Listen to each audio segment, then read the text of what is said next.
A gente teve durante esses dias de feriado no Brasil, nós tivemos anúncios importantes feitos não só pelos Estados Unidos, mas pela China também. No caso da China, eles tiveram ali um posicionamento, um contra-ataque de tarifas em relação ao posicionamento norte-americano, que vão entrar em vigor no dia 10 de março.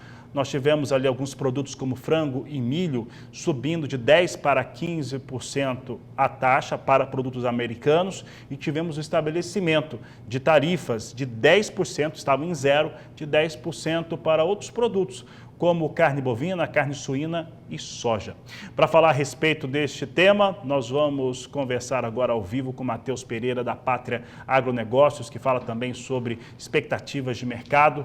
Matheus, aqui no Brasil, muitos dias parados, né? A gente pode colocar que essa quarta-feira também está muito parada, são 5 dias aí fora da atividade, mas que o mundo rodou e rodou bastante. Como que esses fatores, né, essa decisão chinesa, afeta a América do Sul, principalmente Brasil e Argentina? Boa tarde, seja bem-vindo. Olá, Fabiano. Boa tarde a ti, a todos que estão nos assistindo, meu amigo. E esse é o objetivo, né? O mundo não rodou, ele capotou, né, Fabiano? A gente teve ali muita influência comercial da entrada da China no mercado por agora, das retaliações sobre a aplicação das tarifas de Trump. E que não se engane, viu, Fabiano, todos estão assistindo. No curto prazo, infelizmente, o mercado como um todo, agrícola, ele sangra a todo lugar. Sangra no Brasil, sangra nos Estados Unidos, é um mercado que ele respinga, né, reflexos imediatos dessa intensificação do conflito comercial, que não é novo. Vale lembrar que é algo que já vem sendo arrastado já desde 2018, já são 7 anos, Fabiano, de intensificações comerciais entre Xi Jinping e Trump, que não foram moderadas durante o antigo governo de Biden, o democrata, que, enfim, que sucedeu, deu espaço agora para a entrada de Trump em 2025. E que, num curto prazo, a gente vê esse mercado um pouco mais turbulento, uma dificuldade imensa na reprecificação da soja hoje na abertura pós-almoço, num mercado que só deve aquecer na segunda-feira, né, dessa próxima semana ainda, Fabiano. Mas, no médio, longo prazo, é algo que tende sim a criar um favorecimento a nós aqui no Brasil, que possuímos uma relação comercial favorável, saudável e bilateral de dependência com os chineses. Mas vale lembrar que, diferente do que alguns acreditam, no curto prazo, infelizmente, o mercado ele tende a sangrar em todo lugar do planeta. É um respingo, é um resquício, é algo um colateral que a gente deve viver, mas temporário aqui no Brasil, Fabiano. Matheus, essas medidas, elas de certo modo já eram esperadas. Eu vou até pedir para a minha equipe colocar na tela para até o nosso telespectador que não acompanhou o programa ontem, mas só para ela ver os produtos que estão sendo afetados, né? A partir do dia 10 de março, as tarifas que sobem 5 pontos percentuais, que chegam a 15, são para carne de frango, para milho, para trigo e algodão. As que vão ficar com 10%, produtos americanos, é claro, são a soja, o sorgo, a carne suína, a carne bovina, frutas, vegetais e laticínios. Pode voltar aqui para o estúdio. E, Matheus, havia uma expectativa já há algum tempo de que essas medidas elas fossem tomadas, né? A China tivesse alguma medida em relação a produtos norte-americanos.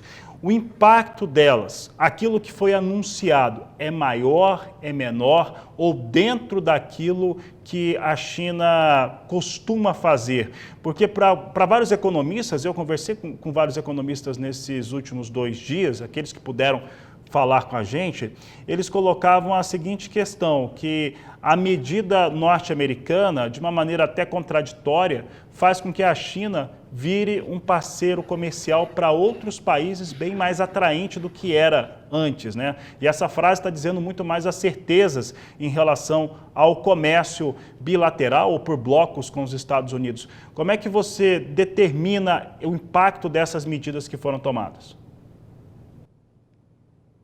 Olha, Fabiano, não é algo novo, né? Se a gente estivesse tratando realmente de algo a ser discutido em 2018, 2019, teríamos surpresas no mercado, né, que trariam grandes volatilidades. Já desde então, né, as aplicações dessas tarifas não são novas tarifas, são apenas elevações das barreiras tarifárias retaliatórias de China sobre os produtos norte-americanos, né?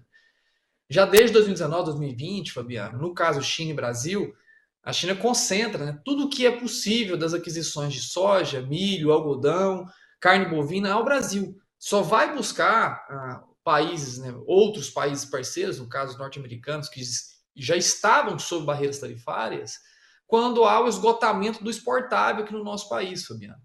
Então, na teoria, né, a pátria enxerga que não deve mudar essa estrutura. A China já concentra grande parte da sua demanda, né, por commodities, matérias-primas agrícolas, alimentares, aqui a nós no Brasil.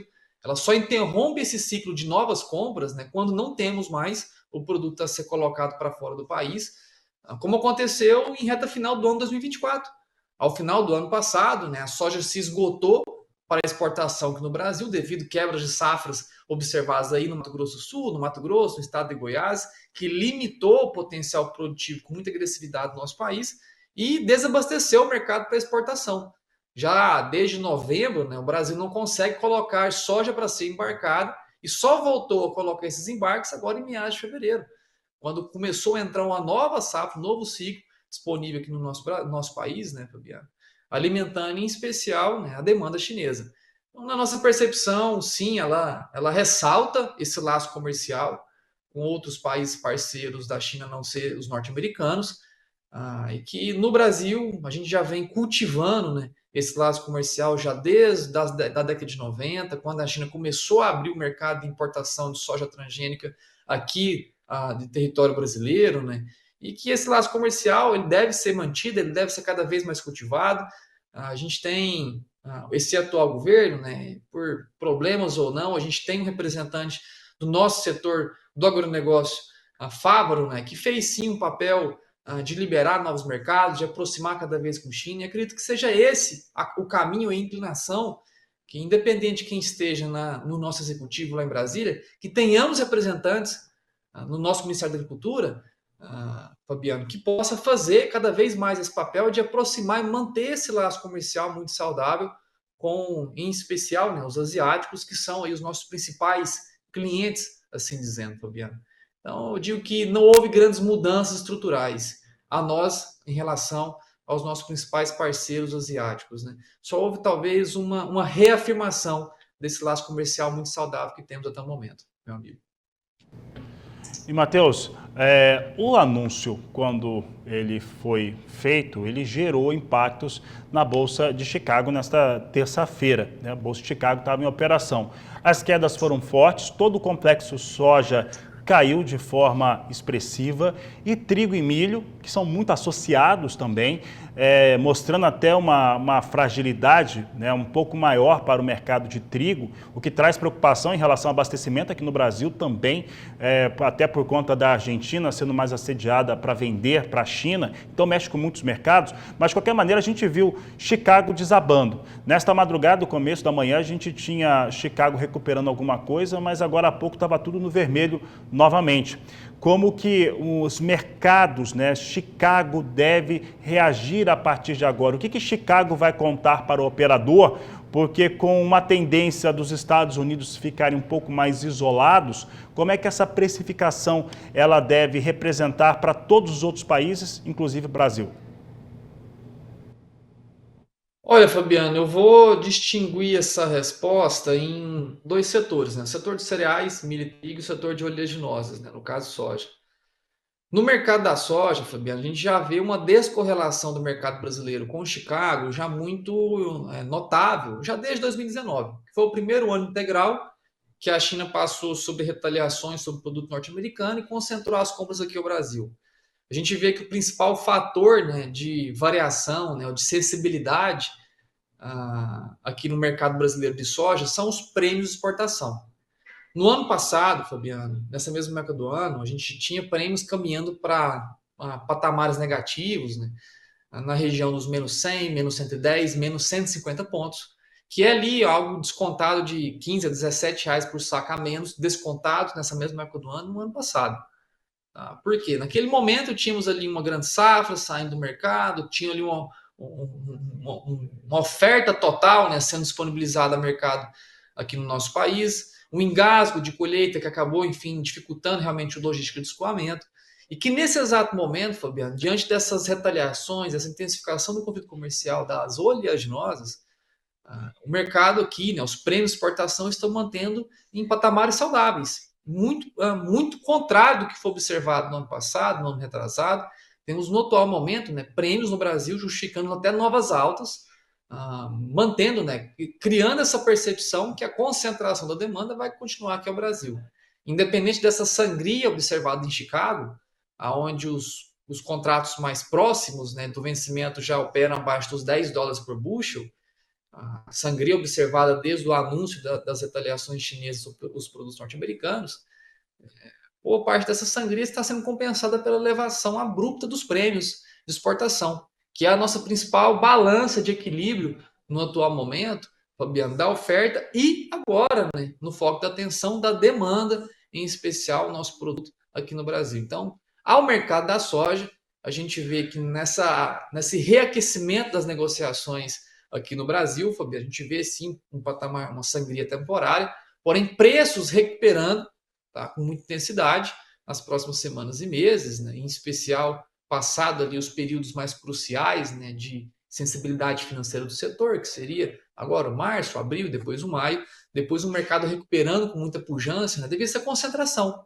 A China esse ano, na nossa percepção, vai bater mais um recorde de importação da oleaginosa, em especial aqui do Brasil, e o Brasil, na mesma via, vai bater um recorde de exportação, né, em direção à China e todos os demais países consumidores do nosso produto. Então, na soja, são efeitos compensatórios. Apesar de um curto prazo um pouco mais apático, anêmico, um pouco de sangria respingando nesse mercado, é um longo prazo, sim, animador aos preços da soja. Já no mercado de cereais, né, Fabiano, no caso do trigo, no caso do milho, vale lembrar que trigo em especial, o Brasil não é um grande competidor. Não temos ali uma fonte de compensação, né? Os chineses deixar de comprar o trigo norte-americano e vir comprar o trigo no Brasil, isso não existe. Infelizmente, não temos uma produção relevante, né, a fim de justificar a exportação. Pelo contrário, estão todos os anos necessidade de importar o milho, em especial os nossos vizinhos, irmãos argentinos, que são ali, talvez os maiores beneficiados, né, possíveis beneficiados ali desse conflito no mercado de cereais, Fabiano.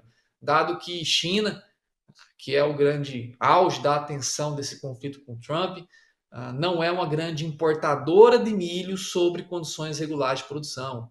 A China só vem ao mercado ocidental buscar o milho como fonte energética de cereais para o teu rebanho animal, quando há ausência, problemas na produção local dentro da China. Algo que não aconteceu em 2024, porém que foi muito notado em 2023, Fabiano.